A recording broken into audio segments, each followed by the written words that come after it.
Assalamualaikum warahmatullahi wabarakatuh. Waalaikumsalam Di warahmatullahi sini kami dari kelompok 3 akan menjelaskan atau mendemokan hasil kerja kami mengenai sistem perpustakaan. Nah, di sini yang pertama kami tampilkan yaitu flowchart-nya. Saya akan membahas untuk yang pertama. Jadi untuk yang tampilan yang pertama ini ada start. Yang selanjutnya ini ada 5 pilihan ya.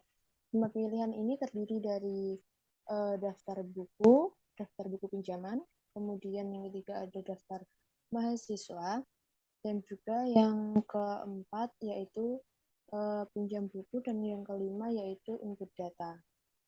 Nah, untuk kelima fitur ini saya akan menjelaskan satu persatu, yaitu untuk yang pertama, apabila kita memilih yaitu menu yang pertama ini daftar buku, maka aplikasi ini akan menampilkan yaitu tentang menampilkan informasi daftar buku yang ada di perpustakaan tersebut. Nah, ketika data buku telah ditampilkan, untuk kembali ke menu awal lagi, kita pilih 0, maka kita akan kembali menampilkan menu utamanya. Untuk yang kedua yaitu apabila kita memilih daftar buku pinjaman, maka yang ditampilkan yaitu menampilkan informasi daftar buku dipinjam. Maksudnya ini daftar-daftar buku yang akan dipinjam atau belum dipinjam ya. Kemudian yang ketiga yaitu ada fitur daftar mahasiswa. Nah, ketika kita memilih daftar mahasiswa ini, maka akan menampilkan tentang informasi daftar mahasiswa yang sudah menjadi anggota dari perpustakaan tersebut. Nah, sama dengan yang pertama, yang kedua, jika kita memilih 0, maka akan kembali ke menu utama yang menampilkan 5 fitur tersebut. Kemudian yang keempat yaitu fitur pinjam buku. Nah, di pinjam buku ini yang dimaksudkan adalah untuk kita menginput untuk meminjam buku. Yang pertama, caranya kita akan ditampilkan oleh pilihan di sini ada menu input ya. Jadi untuk yang pertama-tama itu jadi mahasiswa harus menginput NIM mahasiswa tersebut. Kemudian jika ada NIM tersebut salah, maka nanti akan ditampilkan pesan bahwa NIM tersebut itu belum terdaftar, atau mungkin bisa dikatakan mungkin salah ketik atau apa, maka nanti akan kembali ke sini.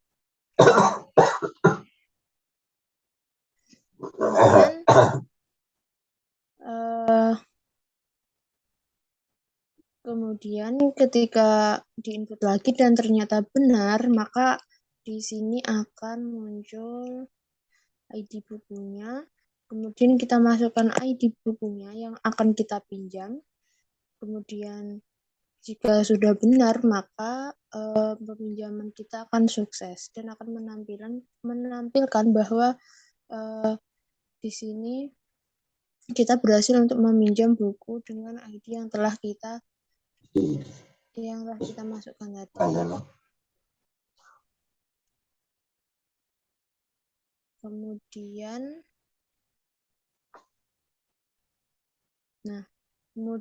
untuk yang kelima yaitu fitur input data. Di sini kalau input data kita dihadapkan dengan dua pilihan, yaitu yang pertama data mahasiswa dan yang kedua yaitu untuk input data buku. Kemudian apabila kita memilih salah satu, contohnya di sini yaitu data mahasiswa, maka yang akan ditampilkan yaitu format untuk seumpamanya ada mahasiswa yang belum menjadi anggota perpustakaan tersebut, maka dia bisa input data diri di bagian sini. Maka akan muncul formatnya, kemudian diinput, dan selesai bisa tersimpan. Atau mungkin kita membuat data buku baru yang akan kita input juga bisa. Pilih nomor 2, kemudian isi kayak ID buku, judul buku, tahun terbit, seperti itu. Nanti formnya akan muncul. Nah, setelah kita cek dan sudah kita anggap benar, lalu kita enter dan kita sudahi. Nah, di sini juga ada pilihan lagi, seumpamanya yang terakhir kita cuma pengen buka menu utamanya atau nggak jadi lihat-lihat, kita bisa langsung pilih 6. Nanti akan ada pilihan untuk tombol 6, maka kita akan berakhir atau keluar dari menu tersebut. Nah, cukup sekian penjelasan flowchart dari saya. Yang seterusnya akan dijelaskan oleh rekan saya. Baik, terima kasih Mbak Noviana. Jadi, perkenalkan saya Liridho Febriansyah. Saya akan menjelaskan tentang kelas diagram yang ada pada kelas sistem perpustakaan kami. Saya akan mulai share screen terlebih dahulu. Apa sudah terlihat share screen dari saya? Mungkin sudah terlihat ya. Jadi ini adalah kelas diagram dari sistem informasi perpustakaan. Di sini ada 3 kelas. Jadi kelas pertama yakni ada data buku, kelas kedua ada data mahasiswa, dan kelas ketiga ada data pinjam buku. Nah, untuk kelas pertama yakni data buku, di sini kita memiliki atribut yakni data buku dengan nilai integer, judul buku dengan nilai string, penulis dengan nilai string, lalu tahun terbit dengan nilai integer. Jadi atribut ini kita akan enkapsulasi dan pada kelas diagram akan menunjukkan simbol negatif. Ini tandanya bahwa atribut ini kita enkapsulasi.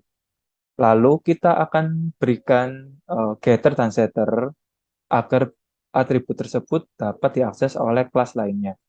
Jadi seperti ini akan muncul tanda positif, yakni simbol bahwa pemberian getter dan setter untuk agar dapat bisa diakses oleh kelas lain akan memberikan sebuah relasi.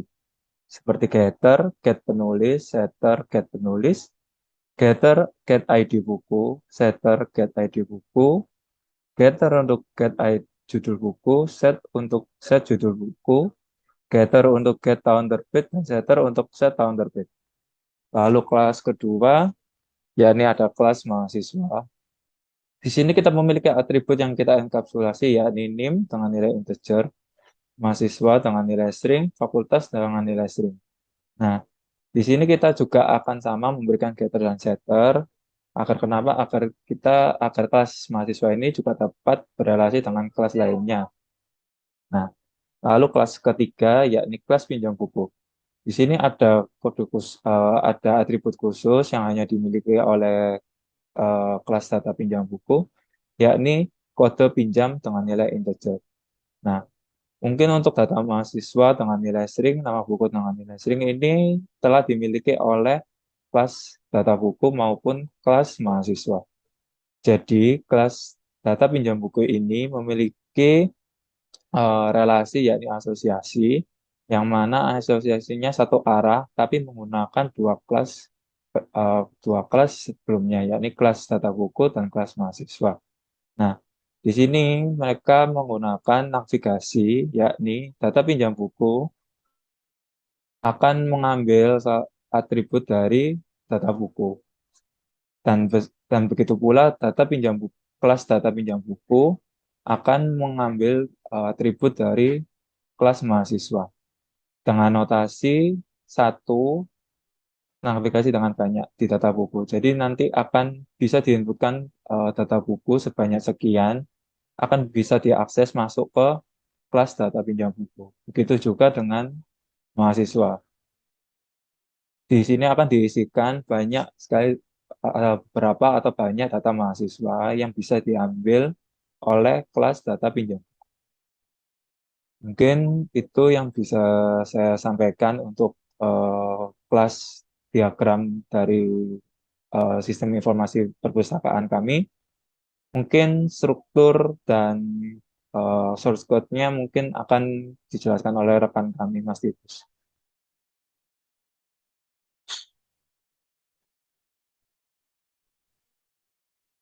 Mas Titus boleh diambil alih. Ya, oke. Saya coba share screen, Mas. Monggo, Mas.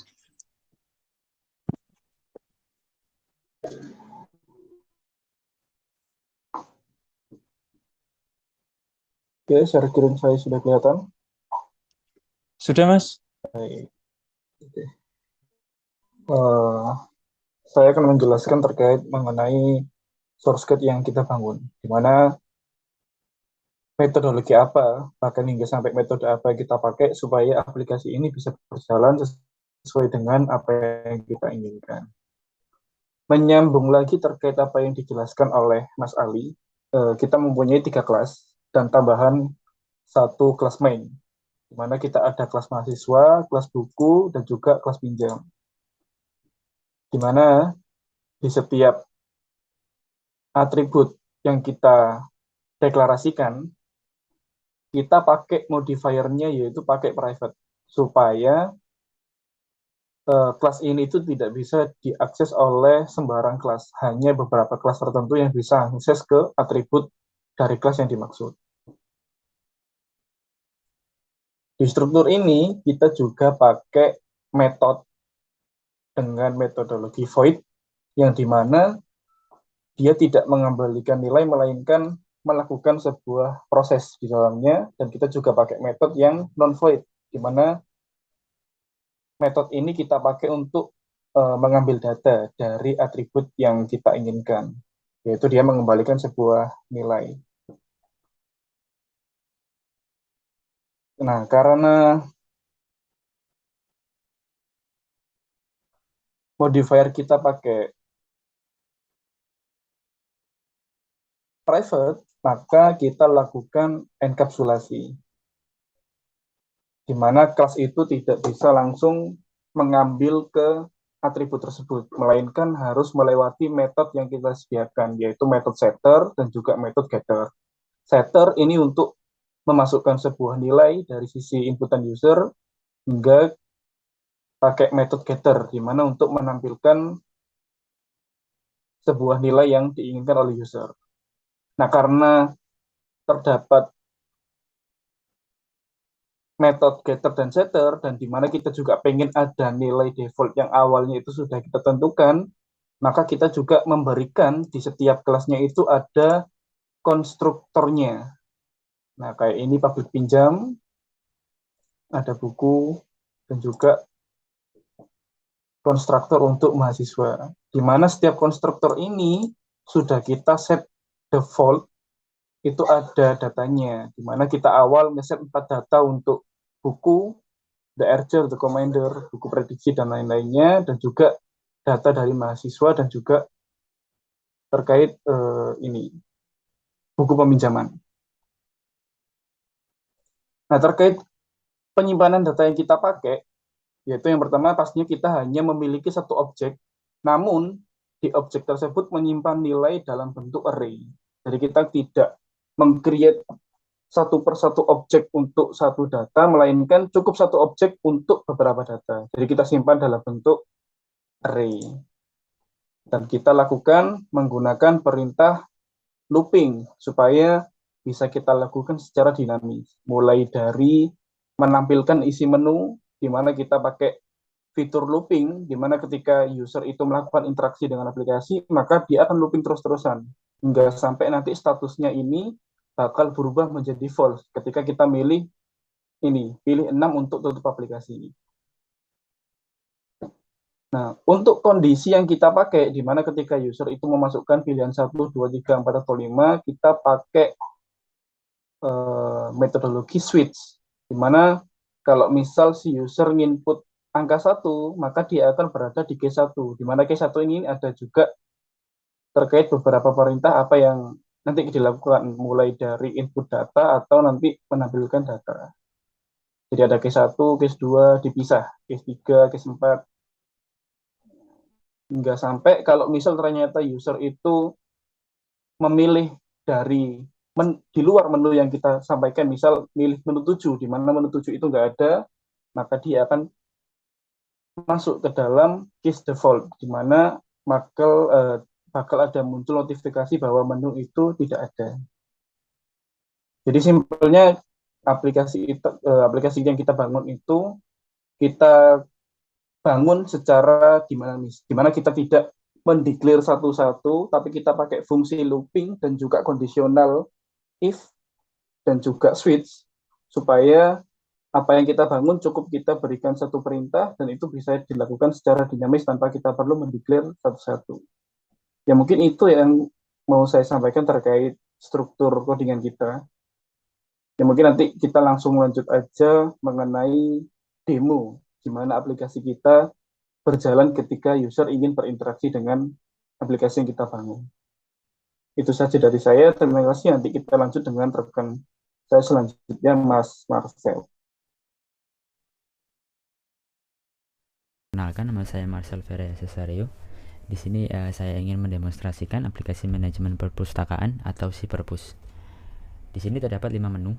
Menu pertama adalah daftar buku, menu kedua daftar buku pinjaman, menu ketiga daftar mahasiswa, keempat menu untuk peminjaman buku, yang terakhir menu untuk input data buku dan data mahasiswa. Kita coba masuk ke menu pertama. Bisa kita lihat di sini terdapat list atau daftar buku yang sudah ada dalam aplikasi. Terdapat ID buku, judul buku, penulis buku, hingga tahun terbit buku. Dan total jumlah buku terdapat di bagian bawah atau terakhir dari list tersebut. Mari kita kembali ke menu. Nah, untuk menu nomor 2 terdapat daftar buku pinjaman. Di menu ini mirip dengan menu sebelumnya, yaitu daftar buku, hanya saja ini buku yang telah dipinjam oleh mahasiswa. Terdapat kode pinjam, nama mahasiswa, dan judul buku. Kode pinjam ini angka dari mana? Ini adalah angka dari random generate dari Java. Dan sama seperti sebelumnya, total buku yang dipinjam terdapat di akhir dari list. Kembali ke menu, kita coba menu ketiga, yaitu daftar mahasiswa. Di sini sama, di sini adalah list untuk mahasiswa. Terdapat nama mahasiswa, NIM, dan fakultas mahasiswa. Sama seperti yang sebelumnya, ada total jumlah di akhir list. Kita kembali ke menu sebelumnya. Kita coba menu keempat untuk menu pinjam buku. Kita masukkan NIM terlebih dahulu. Contoh, kita menggunakan Noviana 202104. Kalau NIM ditemukan, kita dapat melanjutkan untuk memasukkan ID buku yang ingin dipinjam. Kita coba ID buku yang ingin dipinjam 103.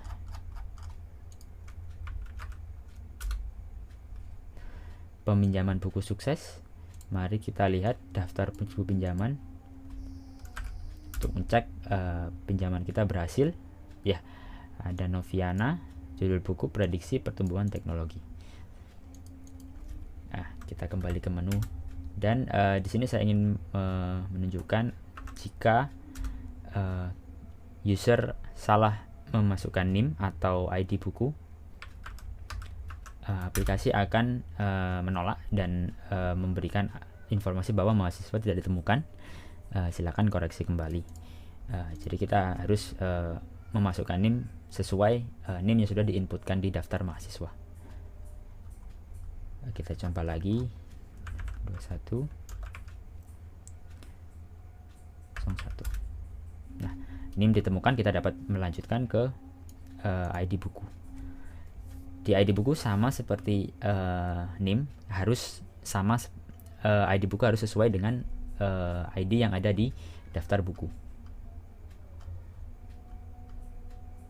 Yang ada di sini, ini ID buku. Nah, kalau user batal ingin membatalkan peminjaman buku, user dapat ketik 0 lalu enter. Kita kembali ke menu tanpa menginput peminjaman buku. Oke. Untuk menu terakhir, menu input data nomor 5. Di sini ada pilihan, ada 2 menu lagi. Yang pertama tambah data mahasiswa, yang kedua tambah data buku. Kita coba yang tambah data mahasiswa. Masukkan nama mahasiswa, masukkan NIM 2021 10, masukkan fakultas kedokteran.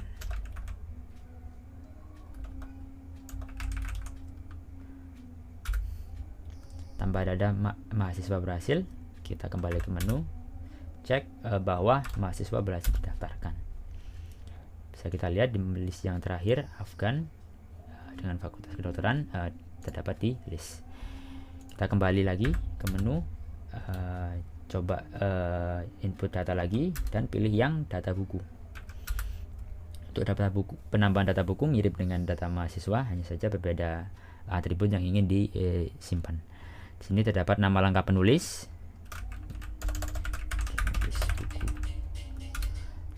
dan judul berikutnya judul buku, Meraih Mimpi. Yang terakhir tahun terbit 23. Bisa kita lihat tambah data buku berhasil, pilih 0 untuk kembali ke menu.